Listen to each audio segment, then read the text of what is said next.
Frente a frente. Norovirus se conocía, bueno, son virus recientes de identificación, pero que han estado prácticamente por años en la población, por supuesto. Sobre todo en los países con temperaturas cálidas, frías sobre todo, y en ese tiempo es cuando, por alguna razón, se expresa más en la población. Hay brotes, por ejemplo, en Inglaterra, brotes bastante... ¿En este momento? En este momento. Ya en Estados Unidos hay otra cantidad de pacientes con problemas de gastroenteritis asociados precisamente al norovirus. Estos virus de los que vamos a hablar afectan principalmente estómago e intestino, y por eso la enfermedad se conoce como gastroenteritis, gastro de estómago y enteritis de intestino.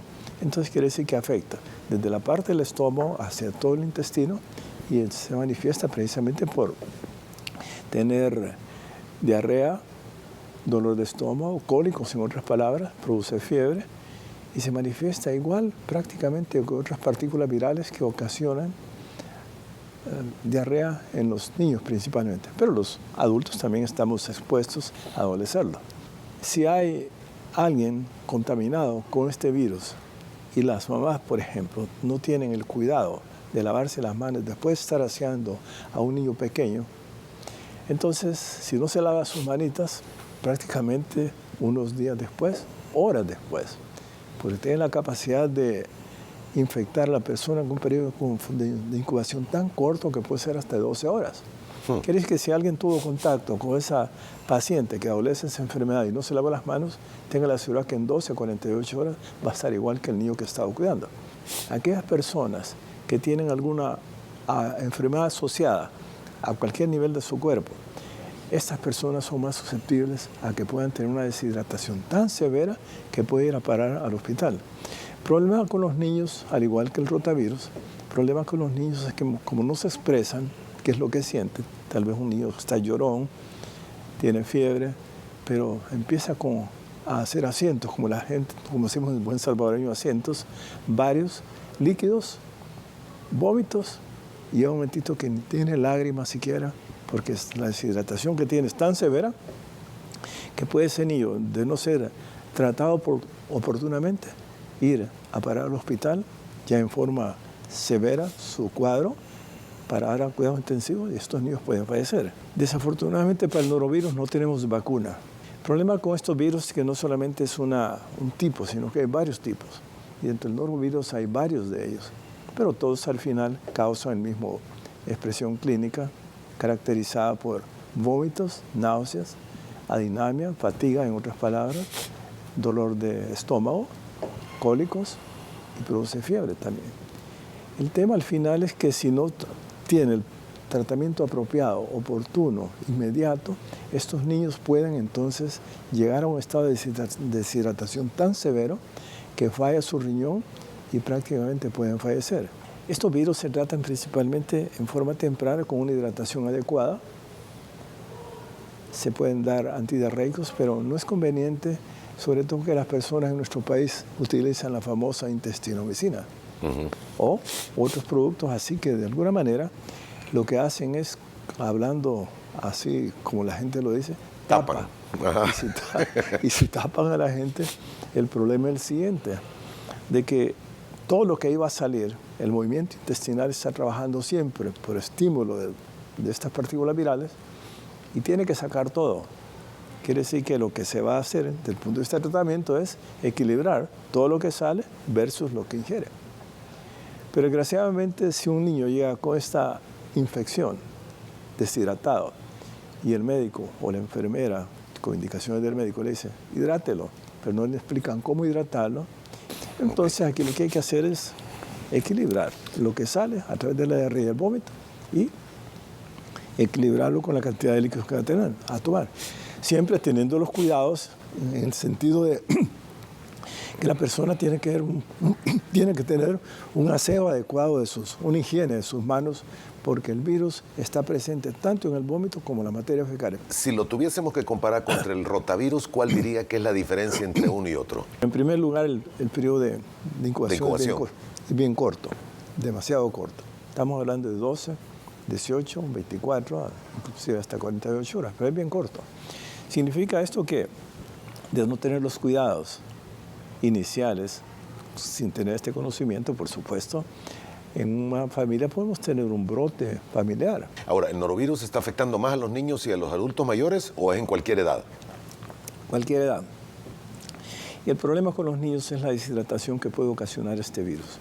El boletín epidemiológico del Ministerio de Salud, lo vamos a poner en pantalla para que la gente lo entienda. Semana 3, 2022-2023. Aquí están aquellas enfermedades que son las que se están vigilando. Y al final, en la última columna, se tiene la diferencia en porcentaje comparado contra el año pasado. En el caso de las diarreas y gastroenteritis, estamos hablando que pasó de 13,000 casos que fueron atendidos a 21,000.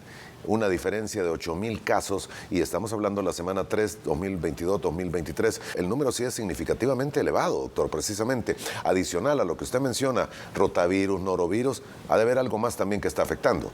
Por supuesto, sí. Acuérdense que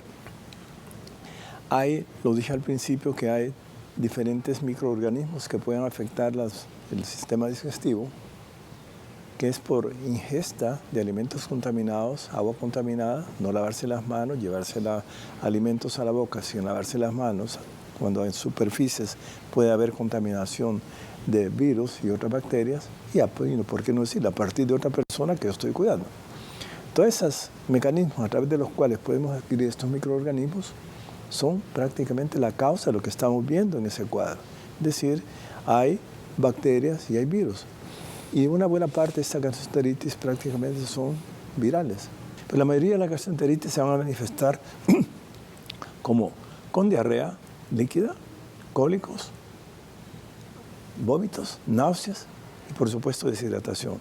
Muchas de ellas causan fiebre, otras pueden pasar desapercibidas como una simple intoxicación alimentaria. Y esto es bueno también conocerlo. Las intoxicaciones alimentarias pueden ser producidas por una serie de microorganismos, sobre todo por bacterias, pero en términos generales podemos decir que son las salmonelas, shigella y estafilococos. ¿Algún tema final y recomendación por esto, el rotavirus y norovirus, doctor? Tanto el norovirus como el rotavirus son causa de diarrea. Hay dos tipos de vacunas, una se llama Rotatec y la otra se llama Rotarix. Ambas funcionan y se administran a los niños desde pequeños, de los 3 meses en adelante, son 2 dosis, y esto les protege prácticamente por si les va a dar la diarrea, la infección, prácticamente no vayan a parar al hospital, igual que todas las vacunas.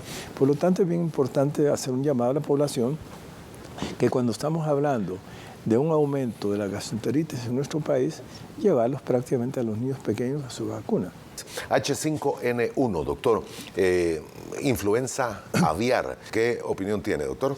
Los virus pueden ser, desde el punto de vista, llevados de un sitio a otro por aves migratorias. En este caso, si hablamos específicamente del H5N1, es el caso que se está dando. Se origina en un país, pero como las aves se desplazan de un área a otro, y recordemos que aquí en nuestro país tenemos varios humedales, entonces esas aves vienen a pernoctar acá varios días y después se van.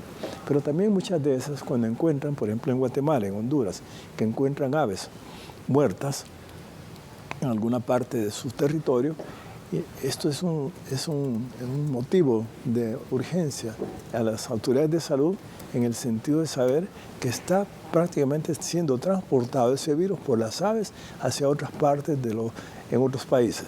Y si es así, el humano puede entonces contagiarse fácilmente al momento de tocar esas aves. Pero si lo vemos desde el punto de vista humano, ¿qué es lo que nos puede causar esta fiebre aviaria o influenza aviaria? Es prácticamente las manifestaciones de un estado catarral, de un estado gripal, parecido inclusive al famoso pandémico que tenemos actualmente del coronavirus. Pero la diferencia va a estar precisamente en que estos virus producen una fiebre, producen una mucosera acuosa por agua, producen ardor de garganta, producen tos y puede el mismo virus causar precisamente una neumonía.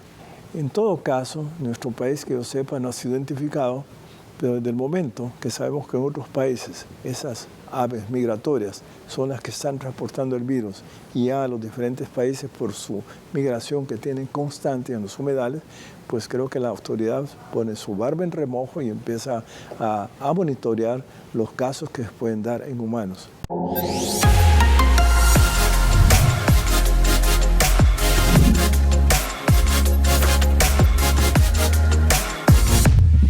Frente a frente.